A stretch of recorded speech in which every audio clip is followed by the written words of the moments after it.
నిరంతరంగా జరుగుతుంది. రేపు సాయంత్రానికల్లా స్వాములు సన్నిధానానికి చేరుకుంటున్నారు. అయితే ఇప్పుడు మనం చూస్తున్నాం స్వామి కొండలకు సంబంధించి నిజంగా ఎటువంటి ప్రాంతం ఉందో ఇవన్నీ మనం సినిమాల్లో ఇలాంటి దృశ్యాలు చూస్తుంటాం.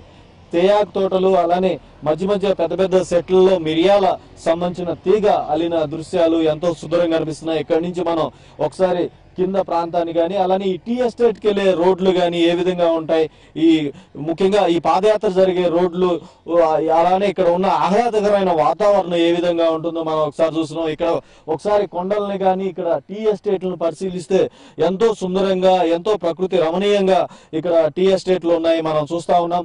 అలానే ఇప్పుడు మనం పొగమంచు అంటే నిజంగా మేఘాలు అనేది మనం హైదరాబాద్ లో కానీ ఏ ప్రాంతంలో కూడా మనం దర్శించే అవకాశం ఉండదు. కానీ ఇక్కడ మేఘాలు కూడా ఈ కొండల్లోనే కొలువై ఉన్నట్లు, కొండల మీదే మేఘాలు పోతున్నట్లు మనకి ఇక్కడ స్పష్టంగా కనిపిస్తున్నాయి. అలానే ఈ ఇంతటి టీ ఎస్టేట్ మధ్యలో ఎక్కడో ఒక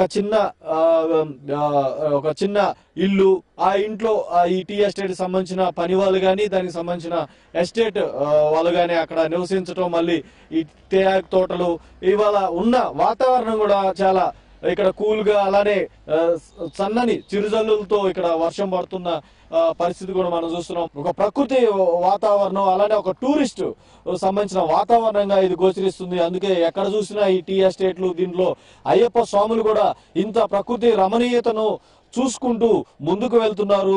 ఇంత ఎంజాయ్మెంట్ అలానే ఆధ్యాత్మికంతో పాటు ఈ విధంగా ఇన్ని టీ ఎస్టేట్లు కానీ ఎప్పుడు కనివిన సినిమాల్లోనూ టీవీల్లోనూ చూసే ప్రకృతి అందాలను ఇలా డైరెక్ట్ గా చూడటం, కనులతో చూడటం కూడా చాలా ఆనందపూరితులు అవుతున్నారు. ఇప్పుడు మనతో మాట్లాడటానికి స్వామి ఉన్నారు. స్వామి చెప్పండి, ఎలా అనిపిస్తుంది ఈ పాదయాత్రలో ఇలాంటి తేయాకు తోటలు చూస్తాం? చాలా ప్రకృతి ఆనందంగా ఉంది, ఆరోగ్యంగా ఉంది. ఇక్కడ ఈ వాతావరణం కూడా చాలా ఇదిగా ఉంది. ఇది చూడటం మాకు చాలా ఇదిగా అనిపిస్తుంది స్వామి.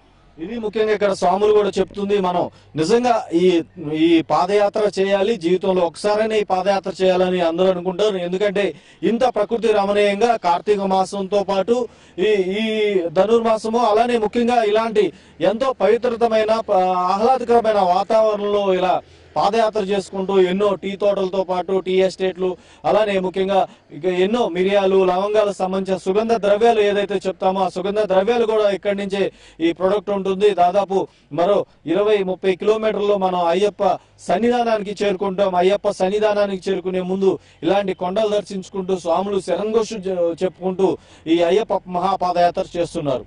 ఓ టు స్టూడియో.